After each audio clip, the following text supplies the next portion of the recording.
యోహాను రాసిన ప్రకటన గ్రంథము 17వ అధ్యాయము.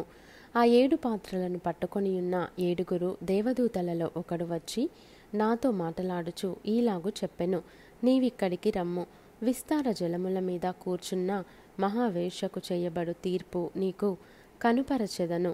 భూరాజులు ఆమెతో వ్యభిచరించిరి, భూనివాసులు ఆమె వ్యభిచార మద్యములో మత్తులైరి. అప్పుడతడు ఆత్మవశుడనైన నన్ను అరణ్యమునకు కొనిపోగా దేవదూషణ నామములతో నిండుకొని 7 తలలును 10 కొమ్ములును గల ఎర్రని మృగము మీద కూర్చుండిన ఒక స్త్రీని చూచితిని. ఆ స్త్రీ ధూమ్ర రక్తవర్ణము గల వస్త్రము ధరించుకొని బంగారముతోనూ రత్నములతోనూ ముత్యములతోనూ అలంకరింపబడినదై ఏహ్యమైన కార్యములతోనూ తాను చేయుచున్న వ్యభిచార సంబంధమైన అపవిత్ర కార్యములతోనూ నిండిన ఒక సువర్ణ పాత్రను తన చేత పట్టుకొని ఉండెను. దాని నొసట దాని పేరు ఈలాగు వ్రాయబడి ఉండెను, మర్మము, వేశ్యలకును భూమిలోని ఏహ్యమైన వాటికిని తల్లి అయిన మహాబబులోను.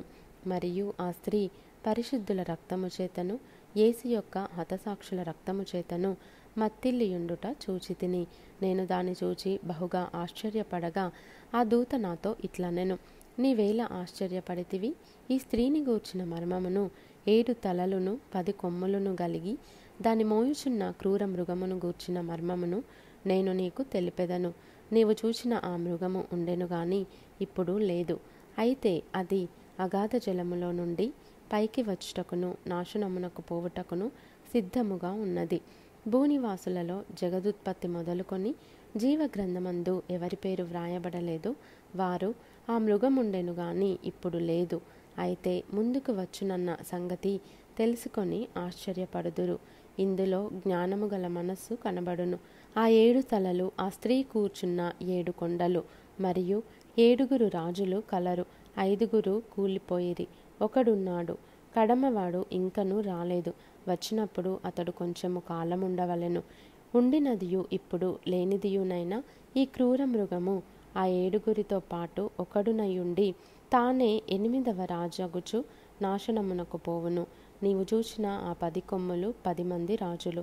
వారిది వరకు రాజ్యమును పొందలేదు గాని ఒక గడియ క్రూర మృగముతో కూడా రాజుల వలె అధికారము పొందుదురు.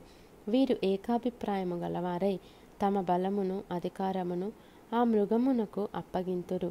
వీరు గొర్రెపిల్లతో యుద్ధము చేతురు గాని గొర్రెపిల్ల ప్రభువులకు ప్రభువును రాజులకు రాజునై ఉన్నందునను తనతో కూడా ఉండిన వారు పిలువబడిన వారై ఏర్పరచబడిన వారై నమ్మకమైన వారై ఉన్నందునను ఆయన ఆ రాజులను జయించును. మరియు ఆ దూత నాతో ఈలాగు చెప్పెను, ఆ వేశ్య కూర్చున్న చోట నీవు చూచిన జలములు ప్రజలను, జనసమూహములను, జనములను, ఆయా భాషలు మాటలాడు వారిని సూచించును. నీవు ఆ 10 కొమ్ములు గల ఆ మృగమును చూచితివే. వారు ఆ వేశ్యను ద్వేషించి దానిని దిక్కులేని దానిగాను దిగంబరిగాను చేసి దాని మాంసము భక్షించి అగ్నిచేత దానిని బొత్తిగా కాల్చివేతురు. దేవుని మాటలు నెరవేరు వరకు వారు ఏకాభిప్రాయము గలవారై తమ రాజ్యమును ఆ మృగమునకు అప్పగించుట వలన తన సంకల్పము కొనసాగించినట్లు దేవుడు వారికి బుద్ధి పుట్టించెను. మరియు నీవు చూచిన ఆ స్త్రీ భూరాజుల నేలు ఆ మహాపట్టణమే.